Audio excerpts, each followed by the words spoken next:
Hello everyone. Welcome to For Nurses Preparation YouTube channel. I'm Neeraj Kumar Kathal. Today is 19 May 2022 and today's important MCQs for upcoming nursing recruitment exams are: first question. All of the following are complications associated with oxygenation except. इन चारों options में से आपको उस option को select करना है जो excessive oxygen supply के बाद होने वाला कॉम्प्लिकेशन नहीं है। आपके ऑप्शंस हैं peau d' orange, option B Paul burn effect, option C Lawrence Smith effect, option D retinopathy of pre maturity.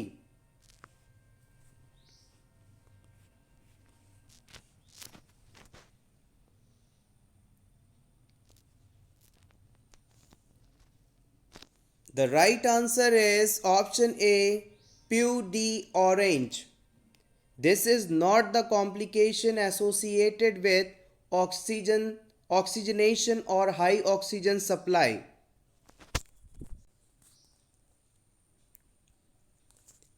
Pew D orange is a French term meaning orange peel or orange skin. Peau d' orange French शब्द है, French भाषा से लिया गया शब्द है जिसका मतलब होता है ऑरेंज का पील या ऑरेंज का छिलका। ऑरेंज जो नारंगी फल आता है उसके छिलके में जिस प्रकार गड्ढे नुमा अपीयरेंस होती है उसी प्रकार अगर किसी पेशेंट की स्किन हो जाए तो इसे हम प्यू डी ऑरेंज के नाम से जानते हैं। It is used to describe a symptom in which the skin becomes thick and pitted with a texture and appearance similar to that of orange peel. Peau d' orange शब्द का इस्तेमाल उन सभी डिजीज कंडीशन में किया जाता है जिनमें पेशेंट की स्किन देखने में ऑरेंज के छिलके के समान गड्ढे नुमा हो जाती है। Especially as a characteristic of some cases of breast cancer or due to cellulitis is peau d' orange. ज़्यादातर प्यू डी ऑरेंज जो स्किन है आपको ब्रेस्ट कैंसर में और सेल्यूलाइट डिजीज कंडीशन में देखने को मिलेगी। ब्रेस्ट कैंसर होने पर जो ब्रेस्ट है उसकी अपीयरेंस ऑरेंज के छिलके की समान हो जाती है, इसे ही प्यू डी ऑरेंज ब्रेस्ट के नाम से जानते हैं। प्रीवियस एग्जाम में इस टर्म को पूछा भी गया है। All other options are complication related to oxygen administration. One by one इन सभी के बारे में जान लेते हैं। अगर किसी पेशेंट में आपने ऑक्सीजन एडमिनिस्ट्रेशन किया और इस ऑक्सीजन एडमिनिस्ट्रेशन के कारण उसके सेंट्रल नर्वस सिस्टम में किसी प्रकार की टॉक्सिसिटी हो जाए तो इस इफेक्ट को हम पॉल बर्न इफेक्ट के नाम से जानते हैं। Toxicity of CNS due to oxygen administration known as Paul burn effect. इसी तरह से ऑक्सीजन देने के दौरान अगर किसी पेशेंट में पल्मोनरी कंडीशन डेवलप हो जाए, लंग से रिलेटेड कोई कंडीशन डेवलप हो जाए तो इसे हम लोरेन स्मिथ इफेक्ट के नाम से जानते हैं। लोरेन स्मिथ इफेक्ट। लास्ट हम बात करते हैं oxygen toxicity in premature infant is known as retinopathy of prematurity. अगर किसी न्यूबॉर्न बेबी को या प्री मैच्योर न्यूबॉर्न बेबी को आपने हाई कॉन्सेंट्रेशन ऑफ ऑक्सीजन दिया तो इसके कारण वो ब्लाइंड हो सकता है, अंधा हो सकता है। इसे ही हम रेटिनोपैथी ऑफ प्री मैच्योरिटी के नाम से जानते हैं। आप चाहें तो इन टर्म्स का स्क्रीनशॉट ले सकते हैं। Next question, most serious complication of meningitis in young children. Young childrens में मेनिंजाइटिस के बाद होने वाला मोस्ट सीरियस कॉम्प्लिकेशन कौन सा होता है? Epilepsy, blindness, peripheral circulatory collapse या फिर कम्युनिकेटिंग हाइड्रोसिफेलस।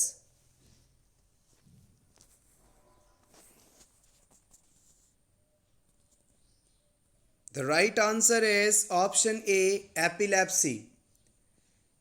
मेनिंजाइटिस वह कंडीशन है जिसमें ब्रेन और स्पाइनल कॉर्ड को कवर करने वाली मेनिंजियल लेयर्स के अंदर इन्फ्लामेशन हो जाती है और इन लेयर्स में इन्फ्लामेशन होने के बाद बच्चों में एपिलेप्सी सबसे ज़्यादा खतरनाक कॉम्प्लिकेशन के रूप में देखा जाता है।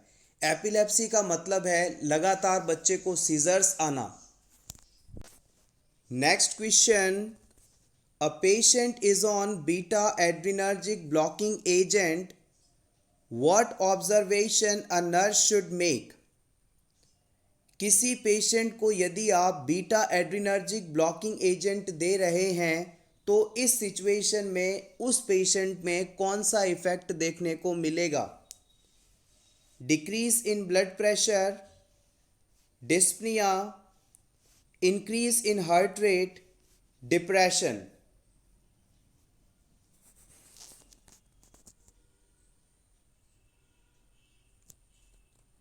The right answer is option A, it is decrease in blood pressure. Beta adrenergic blocking agents simply आप याद रखिएगा जो एड्रीनलिन होता है उसके एक्शन को ऑपोजिट कर देते हैं। एड्रीनलिन जैसे ही हमारी बॉडी में रिलीज होता है ये नर्व्स पर जाकर अपना एक्शन दिखाता है और इसके एक्शन के कारण जो ब्लड वेसल्स होती हैं वो कॉन्स्ट्रिक्ट होती हैं, हार्ट रेट बढ़ती है, ब्लड प्रेशर बढ़ता है। लेकिन अगर आपने किसी पेशेंट को बीटा एड्रीनर्जिक ब्लॉकिंग एजेंट दे दिया तो ये क्या करेगा, नर्व्स पर एड्रेनलिन के एक्शन को ब्लॉक कर देगा, यानी कि अब एड्रेनलिन का इफेक्ट नर्व्स पर नहीं आएगा और इसकी वजह से जो ब्लड वेसल्स होंगी वो रिलैक्स हो जाएंगी, डायलेट हो जाएंगी और जो ब्लड फ्लो है वो बिल्कुल आराम से होगा। पेशेंट का ब्लड प्रेशर भी कम होने लगेगा, साथ ही साथ पेशेंट की जो हार्ट रेट है वो भी कम हो जाएगी। बीटा एड्रेनर्जिक ब्लॉकिंग एजेंट्स का इस्तेमाल हम हाई ब्लड प्रेशर को कम करने, चेस्ट पेन या एंजाइनल कंडीशन के ट्रीटमेंट में, कई प्रकार के अरिथमियास, कंजेस्टिव हार्ट फेलियर आदि कंडीशन के ट्रीटमेंट में मुख्य रूप से करते हैं। सिंपली यदि कहें तो एटिनोलॉल, मेटाप्रोलॉल, प्रोप्रेनालॉल ये सभी इनके एग्जाम्पल्स हैं। Next question, sympathetic blocking agent may be used during a hypertensive emergency. These drugs work by। जब किसी पेशेंट में बहुत ज़्यादा हाई बीपी हो और इस सिचुएशन को ट्रीट करने के लिए सिंपैथेटिक ब्लॉकिंग एजेंट्स दिए जाते हैं तो ये किस प्रकार से अपना इफेक्ट दिखाते हैं? Option A, decrease the activity of sympathetic nervous system, ये सिंपैथेटिक नर्वस सिस्टम की एक्टिविटी को कम कर देते हैं। या फिर option B, increase the activity of sympathetic nervous system, ये सिंपैथेटिक नर्वस सिस्टम की एक्टिविटी को बढ़ा देते हैं। Option C, vasoconstriction the arteriolar blood bed, ये आर्टरीज के नेटवर्क में जाकर वेसल्स का कॉन्स्ट्रिक्शंस करा देते हैं, आर्टरी का कॉन्स्ट्रक्शन करवा देते हैं। या फिर इनमें से कोई नहीं, none of these.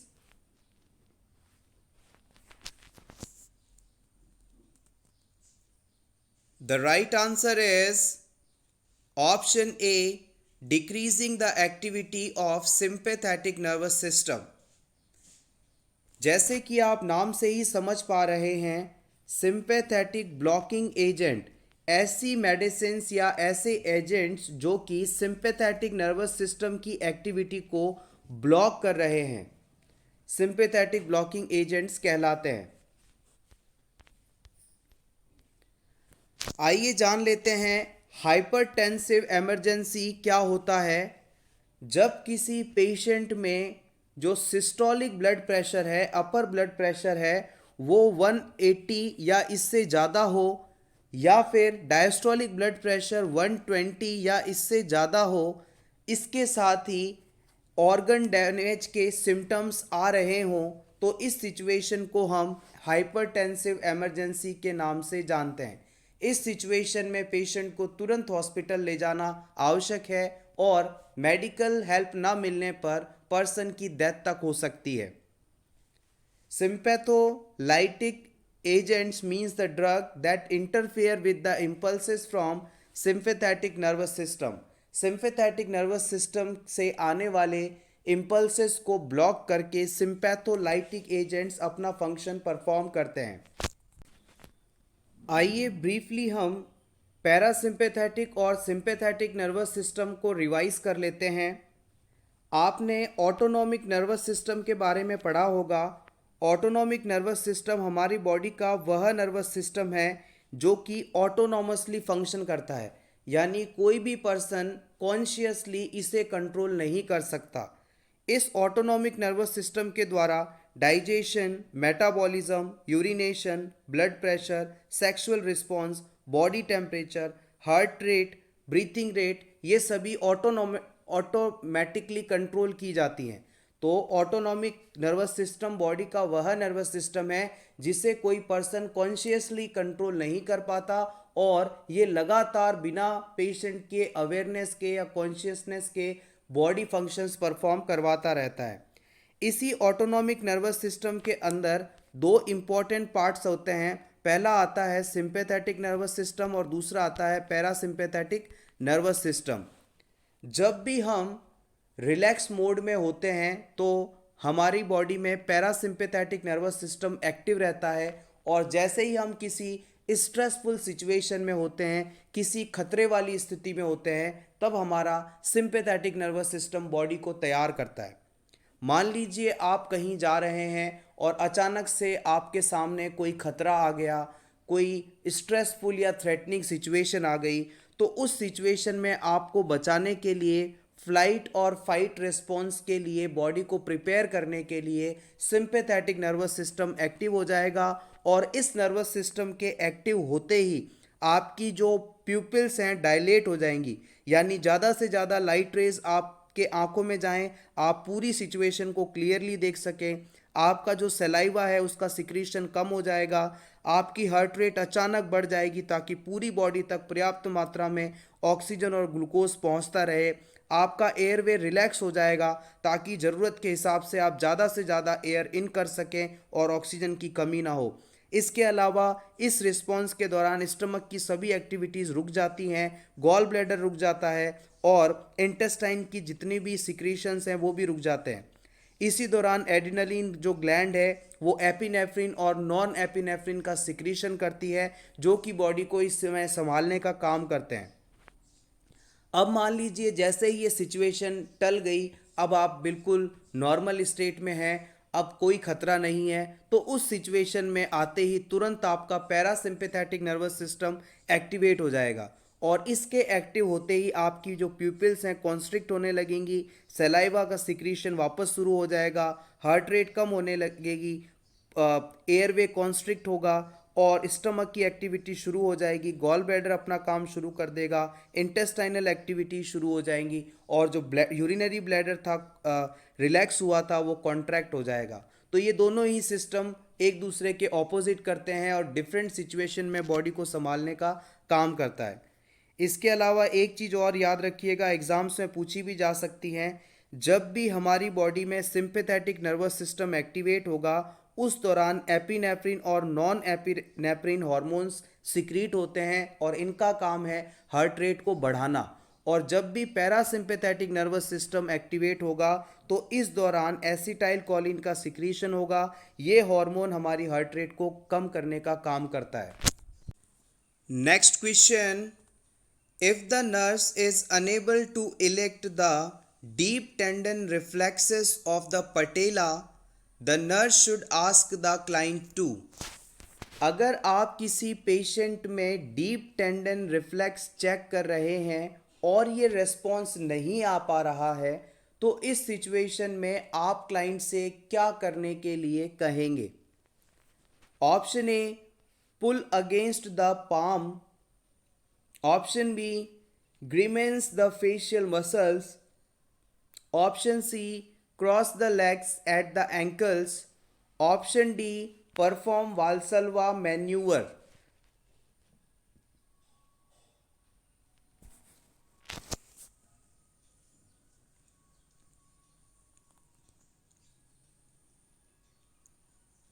The right answer is option A. किसी पेशेंट में डीप टेंडन रिफ्लेक्सेस न मिलने पर हम उस पेशेंट को पुल अगेंस्ट द पाम करने के लिए कहेंगे। Option A is correct here. Deep tendon reflex के बारे में प्रीवियस एग्जाम में कई बेसिक और डीप जानकारियां पूछी गई हैं। आज इस क्वेश्चन के साथ ही हम इस टॉपिक को समराइज्ड वे में कवर करने की कोशिश करेंगे। सबसे पहले बात करते हैं पटेला बोन की। पटेला बोन को आप नी कैप के नाम से जानते हैं, यानी कि ये बोन हमारे घुटने के सामने पाई जाती है। ये घुटने को कवर करने का काम करती है। ये flat inverted triangular shape bone होती है और पटेला बोन लार्जेस्ट सिसेमोइड बोन का एग्जाम्पल भी है। एग्जाम में आपसे पूछा जा सकता है। The deep tendon reflex examination is a part of neurological exam. DTR जो टेस्ट है उसे हम न्यूरोलॉजिकल एग्जामिनेशन के अंतर्गत कंसीडर करते हैं। और बेसिकली सिंपल यदि आपसे पूछा जाए कि क्या पर्पस है तो आप बताएंगे कि किसी भी पेशेंट में मोटार सिस्टम का असेसमेंट करने हेतु डीप टेंडन रिफ्लेक्स असेस किया जाता है। बेसिकली 5 डीप टेंडन रिफ्लेक्सेस जो कि हम चेक कर सकते हैं वो होते हैं biceps, brachioradialis, triceps, patellar, ankle. Each reflex corresponds to particular root and muscles and will evaluate the integrity of root associated with nerve. यहाँ पर हमने जो 5 साइट्स बताई हैं आपको, ये सभी अलग अलग नर्व से जुड़ी होती हैं, मसल से जुड़ी होती हैं, मोटार सिस्टम से जुड़ी होती हैं और इन एरियाज़ का असेसमेंट करके हम उस पर्टिकुलर नर्व का असेसमेंट भी करते हैं। जैसे कि बाइसेप एरिया के अंदर रूट जो है C5 से C6 के बीच होता है और यहाँ पर बाइसेप्स मसल इन्वॉल्व होते हैं। ब्रेकियो रेडियलिस जो है यहाँ पर रूट C6 है और यहाँ पर ब्रेकियो रेडियलिस मसल्स इन्वॉल्व होते हैं। ट्राइसेप्स एरिया के अंदर रूट C7 C8 होता है, जबकि ट्राइसेप्स मसल्स इस एरिया में इन्वॉल्व होते हैं। पटेलर रिफ्लेक्स की बात की जाए तो रूट L2 L4 होता है और यहाँ पर क्वाड्रीसेप्स मसल्स इन्वॉल्व होते हैं। एंकल एरिया जिसे आप एचएलएस के नाम से जानते हैं, यहाँ पर रूट S1 S2 के बीच है और यहाँ पर गैस्ट्रो सिनेमिकस मसल इन्वॉल्व होते हैं।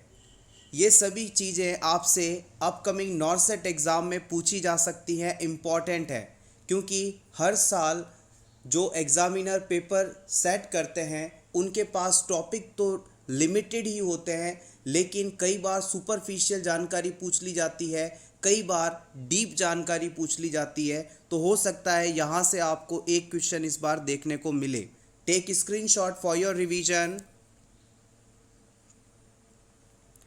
To provide a standard scale for evaluation of deep tendon reflexes, in 1993 the National Institute of Neurological Disorders and Stroke proposed a grading scale from 0 to 4. किसी भी patient में डीप टेंडन रिफ्लेक्स को assess करने के लिए 1993 के अंदर national institute of neurological disorders and stroke द्वारा एक ग्रेडिंग स्केल प्रपोज किया गया था, जो कि अभी भी यूज़ किया जा रहा है। आइए इसके बारे में जानते हैं। इन्होंने जो स्कोर है इस डीप टेंडन रिफ्लेक्स सिस्टम का उसे 0 to 4 के बीच में रखा। और नॉर्मल रिस्पॉन्स की बात की जाए तो अगर किसी पर्सन में डीप टेंडन रिफ्लेक्स स्कोर 2 से 3 के बीच में आता है तो अब इसे नॉर्मल मानते हैं। आइए पूरा स्कोरिंग सिस्टम जानते हैं। आपने किसी पेशेंट के अंदर डीप टेंडन रिफ्लेक्स का असेसमेंट किया वहाँ पर किसी भी प्रकार का यदि रिफ्लेक्स नहीं होता, कोई रिएक्शन नहीं होता, तो आप इसे 0 स्कोर देंगे। अगर स्मॉल रिफ्लेक्स है, लेस देन नॉर्मल है, या ऑप्टेन विथ री इन्फोर्समेंट, बहुत ज़्यादा कोशिश करने के बाद हल्का फुल्का रिस्पॉन्स मिलता है, तो आप इसे 1 स्कोर देंगे। Lower half of normal reflex मिलने पर 2 स्कोर दिया जाएगा। Upper half of normal reflex मिलने पर 3 स्कोर दिया जाएगा। और 4 स्कोर हम उन पेशेंट्स में देते हैं जिनके अंदर रिफ्लेक्स बहुत ज़्यादा इंक्रीज है। क्लंक्स में be present and always be pathological. इस रिफ्लेक्स की एब्सेंस या बहुत ज़्यादा तेज़ी दोनों ही एबनॉर्मल मानी जाती हैं, पैथोलॉजिकल मानी जाती हैं। तो नॉर्मल यदि आपसे पूछ लिया जाए कि डीप टेंडन रिफ्लेक्स कितना स्कोर आने पर माना जाता है, तो आप बताएंगे 2 और 3। अगर स्कोर किसी को मिलता है तो इसे हम नॉर्मल मानते हैं। Next question, an example of cervical skeletal traction device is. Cervical skeletal traction device का एग्जाम्पल कौन सा है, ये आपको बताना है। Hello device, Berg's traction, Thomas splint, या फिर क्रैमर वायर स्प्लिंट।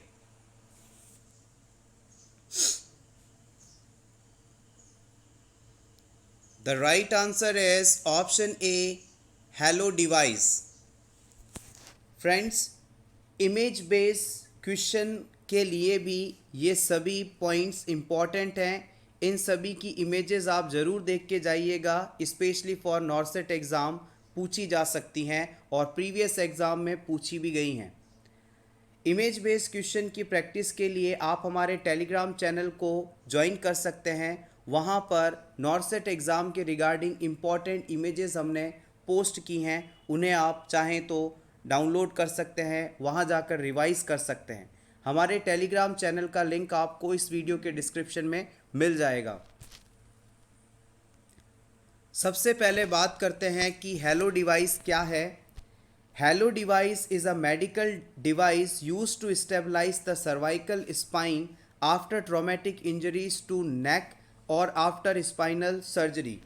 अगर किसी पर्सन के गर्दन वाले हिस्से में चोट लग जाए या फिर स्पाइन एरिया की सर्जरी हुई हो, तो इस पेशेंट की स्पाइनल कॉर्ड को, रीढ़ की हड्डी को बिल्कुल इमोबाइल या बिल्कुल स्थिर रखने के लिए हम जो डिवाइस यूज़ करते हैं उसे हम हेलो डिवाइस के नाम से जानते हैं। The apparatus consist of a halo vest stabilising bar and metal rings encircling the patient's head and fixated to the skull with multiple pins. इस डिवाइस को देखने में कुछ जैकेट की तरह की इसकी अपीयरेंस होती है, जिसमें चेस्ट एरिया को सपोर्ट होता है, नेक एरिया को सपोर्ट होता है और पेशेंट के हेड वाले, फॉरहेड वाले एरिया में चारों तरफ एक क्राउन लाइक स्ट्रक्चर होती है, जो कि कंप्लीट इस अपर पार्ट को एक अलाइनमेंट में, एक सीधी रेखा में और स्थिर मेंटेन करने में हेल्पफुल रहती है। आप चाहें तो इसका स्क्रीनशॉट ले सकते हैं। नेक्स्ट हम बात करते हैं बर्ग्स ट्रैक्शन की। ये भी एग्ज़ाम में अक्सर पूछा जाता है। Longitudinal skin traction applied to the extremity in one direction with single pulley and keeping the leg extended position without hip flexion. It is used to treat fracture or realign broken bones to correct the contractures or deformity of the knee immobilization. अगर किसी patient में femur bone का fracture हुआ, तो इस patient का जब तक ऑपरेशन नहीं हो जाता, इस पेशेंट में कॉन्ट्रैक्चर्स या फिर मसल स्पाज्म आदि ना आए, इससे डिस्कम्फर्ट ना हो, इस चीज़ को प्रिवेंट करने के लिए बर्ग्स ट्रैक्शन का इस्तेमाल किया जाता है। बर्ग्स ट्रैक्शन एक प्रकार का स्किन ट्रैक्शन है, जिसमें पेशेंट के लेग को एक वेट को लटकाकर एक डायरेक्शन में पुल करके रखा जाता है। Next is Thomas splint. It is a tool used to effectively immobilise limbs. Thomas splint का इस्तेमाल हम लिम्स यानी एक्सट्रीमिटीज़ के इमोबिलाइजेशन हेतु करते हैं। यानी लिम्स को यदि आपको स्थिर करना है, उसको हिलने डुलने से बचाना है तो इस थॉमस स्प्लिंट का इस्तेमाल आप कर सकते हैं। नेक्स्ट इंपॉर्टेंट है Cramer wire splint, pre operative management of fracture of upper और लोअर लिम्ब। किसी भी पेशेंट में यदि अपर या लोअर लिम्ब का फ्रैक्चर हो जाए तो ऑपरेशन से पहले उसे मैनेज करने के लिए क्रैमर वायर स्प्लिंट का इस्तेमाल किया जाता है। Used as a temporary immobiliser while shifting patients from any place to the hospital. इस इक्विपमेंट या डिवाइस का इस्तेमाल उस अफेक्टेड पर्टिकुलर लिम्ब को इमोबिलाइज करने के लिए किया जाता है। जब भी फ्रैक्चर्ड लिम्ब वाले पेशेंट को हॉस्पिटल में किसी एक जगह से दूसरी जगह ले जाना हो तो उस दौरान पर्टिकुलर लिम्ब को इमोबिलाइज करने के लिए क्रैमर वायर स्प्लिंट का इस्तेमाल आप करेंगे। Next question, calcium channel blocking agent of use in the treatment of hypertension include. इन चारों ऑप्शंस में से कैल्शियम चैनल ब्लॉकर का एग्जाम्पल कौन सा है यह आपको बताना है। प्रेजोसिन, लीडोफ्लेजिन, कैप्टोप्रिल या फिर निफेडिपाइन।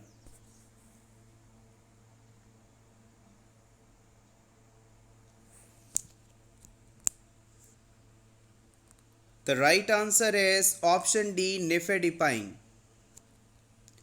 Calcium channel blocker is a group of drug that slows the entry of calcium ions into the smooth muscle cells, resulting in arterial vasodilation and decreased heart rate. जिन पेशेंट्स को भी हम कैल्शियम चैनल ब्लॉकर मेडिसिन देते हैं, ये medicine muscles के अंदर calcium की एंट्री को स्लो कर देती हैं और इसकी वजह से जो वेसल्स हैं डायलेट हो जाती हैं और हार्ट रेट डिक्रीज़ होती है, जिसके कारण पेशेंट का ब्लड प्रेशर भी कम होने लगता है।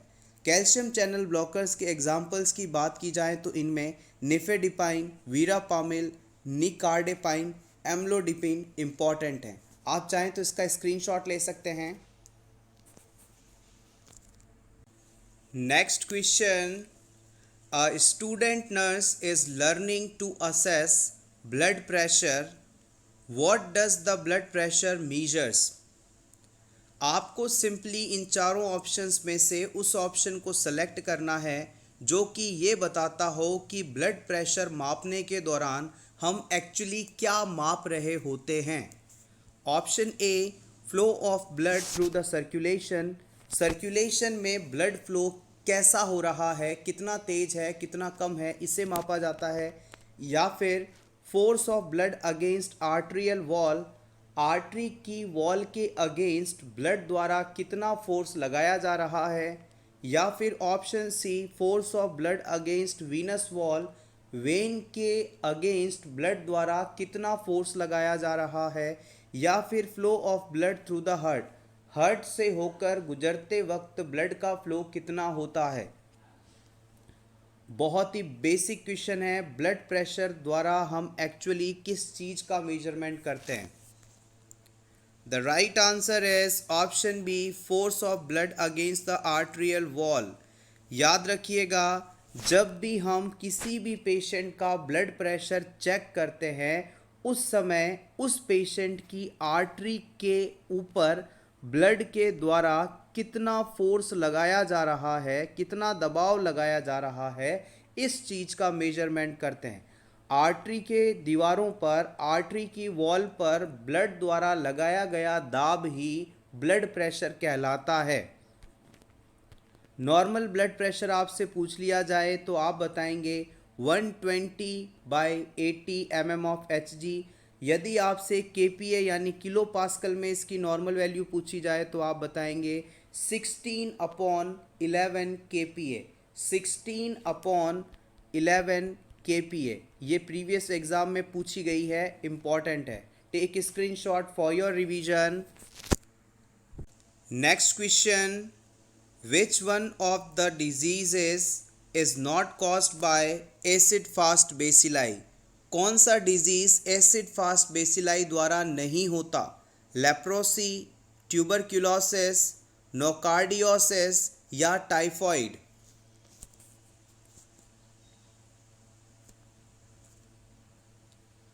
The right answer is option D, it is typhoid. Typhoid is not caused by acid fast bacilli. Next question. A nurse who conducts an illegal abortion has committed. किसी nurse के द्वारा illegally abortion करवा दिया जाता है तो इस situation में नर्स द्वारा क्या कमिट किया गया? Options are act of omission, option B act of incompetence, option C unintentional tort, option D act of commission. Nurse को इस वुमेन का एबॉर्शन नहीं करवाना चाहिए था नियमानुसार, लेकिन फिर भी उसने किसी लालच से अबॉर्शन करवा दिया, इलीगल अबॉर्शन करा दिया, तो इस सिचुएशन में उस पर कौन सा चार्ज लगाया जाएगा? The right answer is option D, it is act of commission. यहाँ पर दो टर्म्स हैं, act of omission and act of commission, दोनों ही इम्पॉर्टेंट हैं। आइए इनके बारे में जान लेते हैं। आप चाहें तो इसका स्क्रीनशॉट ले सकते हैं आपके रिवीजन के लिए। Crime of omission is when a person fails to act when he or she required to act, it's their responsibility. जब आप मान लीजिए हॉस्पिटल में ड्यूटी कर रहे हैं और पेशेंट की केयर के दौरान आपको कोई स्टेप लेना चाहिए था, कुछ करना चाहिए था, लेकिन आपने उसे नहीं किया, तो इस सिचुएशन पर में आप पर क्राइम ऑफ ओमिशन या एक्ट ऑफ ओमिशन का चार्ज लगाया जाएगा। एग्जाम्पल की बात करें तो child neglect, failure to attend jury duty etcetera, ये सभी इसके एग्जाम्पल्स हैं। नेक्स्ट आता है crime of commission is when a person does something against the law. अगर मान लीजिए आपको कोई काम नहीं करना है, लेकिन आपने किसी दबाव या लालच में आकर उसे कर दिया, तब आपके ऊपर क्राइम ऑफ कमीशन का चार्ज लगेगा। लॉ के अगेंस्ट जाके, नियमों के विपरीत जाकर अगर कोई काम किया जाता है तो वहाँ पर एक्ट ऑफ कमीशन या क्राइम ऑफ कमीशन का चार्ज लगता है। जैसे मान लीजिए किसी का मर्डर कर दिया आपने, या फिर किसी की कोई चीज़ चुरा ली आपने, तो ये सब चार्जेस लगाए जाते हैं। Hopefully this is clear. एक बार फिर से समराइज करते हैं। क्राइम ऑफ ओमिशन में आपको जो चीज़ करनी चाहिए थी आपने नहीं की, क्राइम ऑफ कमीशन में आपको जो नहीं करना चाहिए था आपने वो कर दिया। Next question, position used during pleural tapping is. Pleural tapping के दौरान कौन सी पोजीशन दी जाती है? Orthopneic, supine, prone, knee chest.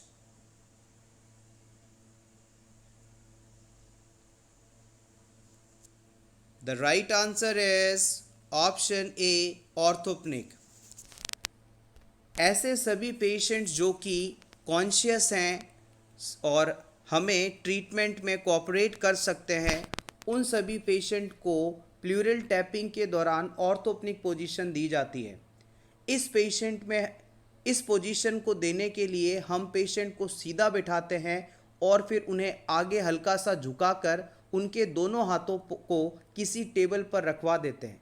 इस पोजीशन में आते ही जो पेशेंट का रिब्स वाला एरिया है उनके बीच में स्पेस बढ़ जाता है और हमें पूरी साइड क्लियरली प्रोसीजर को परफॉर्म करने के लिए मिल जाती है। प्लूरल टैपिंग को आप थोरासेंटेसिस प्रोसीजर के नाम से भी जानते हैं। बेसिकली लंग्स के अंदर मान लीजिए जैसे ये किसी पेशेंट के लंग्स हैं, इस लंग्स के चारों तरफ एक और लेयर पाई जाती है। लंग्स और इस लेयर के बीच में यदि किसी पेशेंट में कोई एबनॉर्मल फ्लूइड, ब्लड, पस आदि का कलेक्शन हो जाए तो निडल डालकर इसे इस जगह से बाहर निकालना प्लूरल टैपिंग या थोरासेंटेसिस प्रोसीजर नाम से जानी जाती है। सिंपली कहें तो प्लूरल कैविटी से एबनॉर्मल फ्लूइड, ब्लड, पस, सेल्स आदि के कलेक्शन को निडल द्वारा बाहर निकालना प्लूरल टैपिंग है। Next question, hormone secreted by islets of Langerhans of pancreas S. Pancreas के आइसलेट्स ऑफ लैंगरहैंस द्वारा कौन सा हार्मोन सिक्रीट किया जाता है? प्रोजेस्टेरॉन, टेस्टोस्टेरोन, इंसुलिन या फिर हीमोग्लोबिन?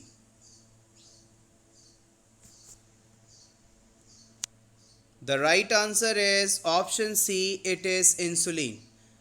पैंक्रियाज में आइसलेट्स ऑफ लैंगरहैंस पाया जाता है। इसकी बीटा सेल्स द्वारा इंसुलिन का सिक्रीशन होता है और ये हमारे इंसुलिन हार्मोन हमारे ब्लड में शुगर की मात्रा को कम करता है, रेगुलेट करता है। Next question, alpha cells of pancreas secrets. Pancreas की जो अल्फा सेल्स होती हैं वो किसका सिक्रीशन करती हैं? इंसुलिन, सोमैटोस्टैटिन, सोमैटोट्रोपिन या फिर glucagon?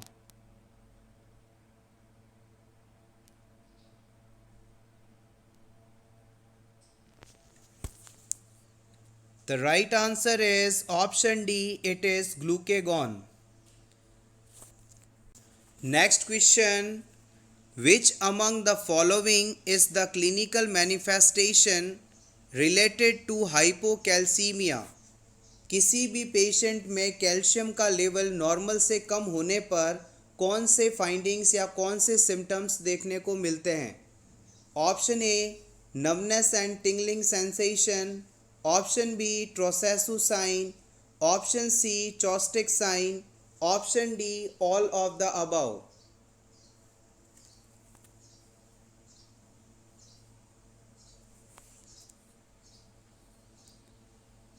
Option D is correct here.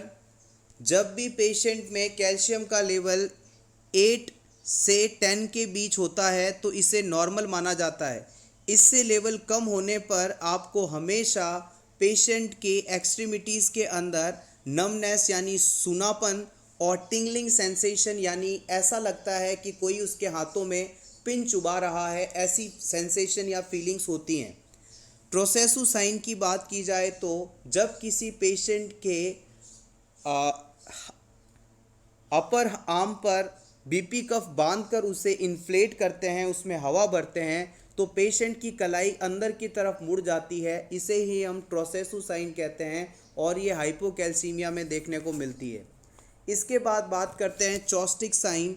इस फाइंडिंग को चेक करने के लिए हम पेशेंट के फेस पर मौजूद फेशियल नर्व पर टैपिंग करते हैं। जैसे ही इस नर्व पर टैपिंग या टच किया जाता है तो पेशेंट के फेस पर एबनॉर्मल कॉन्ट्रैक्शंस होते हैं, इसे ही हम चॉस्टिक साइन कहते हैं। ये तीनों ही फाइंडिंग हाइपोकैल्सीमिया में देखने को मिलती हैं। Next question, the nursing theory framework model of Florence Nightingale was. Florence Nightingale की थ्योरी कौन सी थी ये आपको बताना है।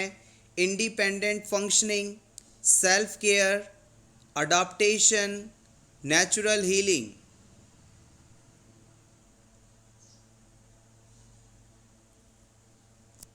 The right answer is option D, natural healing.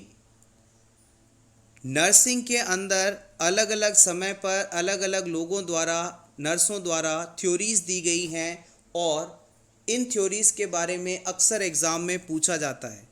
आइए आज के इस वीडियो में हम बात कर लेते हैं कुछ इम्पॉर्टेंट थ्योरीज़ की जो कि एग्ज़ाम में पूछी गई हैं या पूछी जा सकती हैं। फ्लोरेंस नाइटिंगेल ने एनवायरमेंटल थ्योरी दी थी। हिल्डेगार्ड पेप्लाउ ने इंटरपर्सनल थ्योरी दी थी। वर्जीनिया हेंडरसन द्वारा नीड थ्योरी दी गई थी। फे एब्डेला द्वारा 21 नर्सिंग प्रॉब्लम्स दिए गई थी। इडा जीन और लैंडो द्वारा नर्सिंग प्रोसेस थ्योरी दी गई थी। आप चाहें तो इसका स्क्रीनशॉट ले सकते हैं। नेक्स्ट हम बात करते हैं डॉर्थी जॉनसन द्वारा सिस्टम मॉडल थ्योरी दी गई। डॉर्थिया ओरम के द्वारा सेल्फ केयर थ्योरी दी गई। इमोजीन किंग के द्वारा गोल अटेनमेंट थ्योरी दी गई। सिस्टर कैलिस्टा रॉय द्वारा अडॉप्टेशन थ्योरी दी गई। Jean Watson philosophy and caring model. Madeleine Leininger transcultural nursing, Lydia E Hall द्वारा the core care and cure, Joyce Travelbee human to human relationship model, Katharine Kolcaba comfort theory, Ernestine Wiedenbach the helping art of clinical nursing, ये सभी theories दी गई। Take screenshot for your revision. Next question, which hormone does not control blood glucose level in the body? कौन सा hormone हमारी body में blood glucose level को control नहीं करता है? इंसुलिन, ग्लूकेगॉन, कॉर्टिसोल या vasopressin?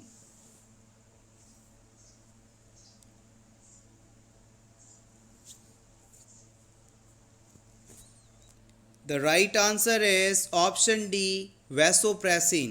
Let's see the rationale. Any hormone that opposes the effect of insulin, called counter-regulatory hormone, causes hyperglycemia. Examples include glucagon, epinephrine, norepinephrine, cortisol and growth hormone. हमारे शरीर में पाए जाने वाले वे सभी हार्मोन्स जो कि इंसुलिन के इफ़ेक्ट को उल्टा कर देते हैं, काउंटर रेगुलेटरी हार्मोन के नाम से जानते हैं, और इन हार्मोन्स के इफ़ेक्ट के कारण बॉडी में शुगर का लेवल बढ़ जाता है, यानी हाइपरग्लाइसीमिया हो जाता है। एग्जाम्पल्स की बात की जाए तो ग्लूकेगॉन, एपिनेफ्रिन, नॉरएपिनेफ्रिन, कॉर्टिसोल और ग्रोथ हार्मोन इनमें मुख्य हैं। हमारे शरीर में इंसुलिन एक सिंगल ऐसा हार्मोन है जो कि हमारी बॉडी में ब्लड ग्लूकोज लेवल को कम करता है, शुगर लेवल को कम करता है, हाइपोग्लाइसीमिया करता है। बाकी सभी हार्मोन्स शुगर लेवल को बढ़ाने का काम करते हैं। वैसोप्रेसिन की बात की जाए तो हम इसे एंटी डायूरेटिक हार्मोन के नाम से भी जानते हैं और ये पोस्टीरियर पिट्यूटरी ग्लैंड द्वारा सिक्रीट होता है। इस हार्मोन के द्वारा हमारे बॉडी में यूरिन को रेगुलेट किया जाता है। अगर किसी पर्सन में एडीएच हार्मोन ना सिक्रीट हो तो उस पर्सन में यूरिन की मात्रा नॉर्मल से कई गुना ज़्यादा बढ़ जाएगी।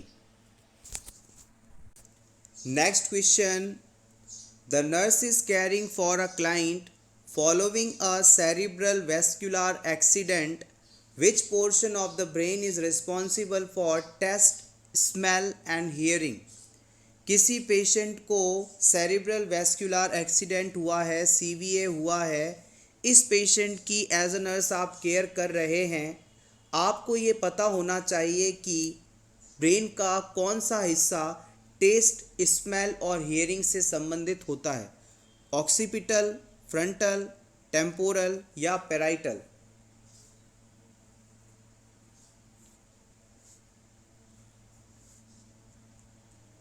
The right answer is option C, it is temporal.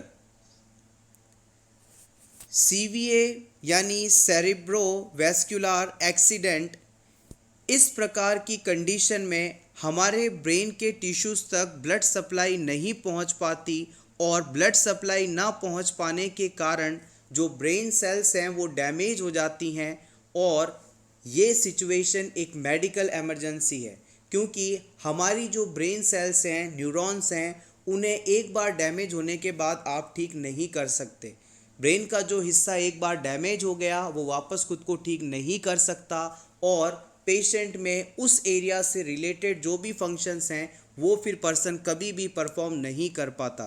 सीवीए is a medical emergency condition. आइए ब्रेन के अलग अलग लोब्स और उनके फंक्शन के बारे में ब्रीफली जान लेते हैं। Temporal lobe is responsible for taste, smell and hearing. हमारे ब्रेन का जो कनपट्टी वाला भाग है, टेम्पोरल एरिया है, वो टेस्ट, स्मेल और हियरिंग के लिए रिस्पॉन्सिबल है। हमारे ब्रेन का जो पीछे वाला लोब है, ऑक्सीपिटल लोब, ये विजन के लिए रिस्पॉन्सिबल है और इसे कई बार पूछा भी गया है। Frontal lobe is responsible for judgement, foresight and behaviour. हमारे ब्रेन का जो आगे वाला फॉरहेड वाला पार्ट है, फ्रंटल लोब है, यहाँ जजमेंट, फॉरसाइट और बिहेवियर से रिलेटेड फंक्शंस होते हैं। पैराइटल लोब के बारे में बात की जाए तो ये आइडिएशन, सेंसरी फंक्शन और लैंग्वेज के लिए रिस्पॉन्सिबल माना जाता है। ये कुछ बेसिक से पॉइंट हैं जो कि कई बार एग्ज़ाम में पूछ लिए जाते हैं। आप चाहें तो इसका स्क्रीनशॉट ले सकते हैं। Thank you so much everyone for watching this complete video. अगर आपको आज की ये क्लास अच्छी लगी हो तो प्लीज़ वीडियो को लाइक कर दीजिएगा। इसी तरह के और वीडियोस देखने के लिए आप for nurses preparation YouTube channel को सब्सक्राइब कर सकते हैं। Best of luck.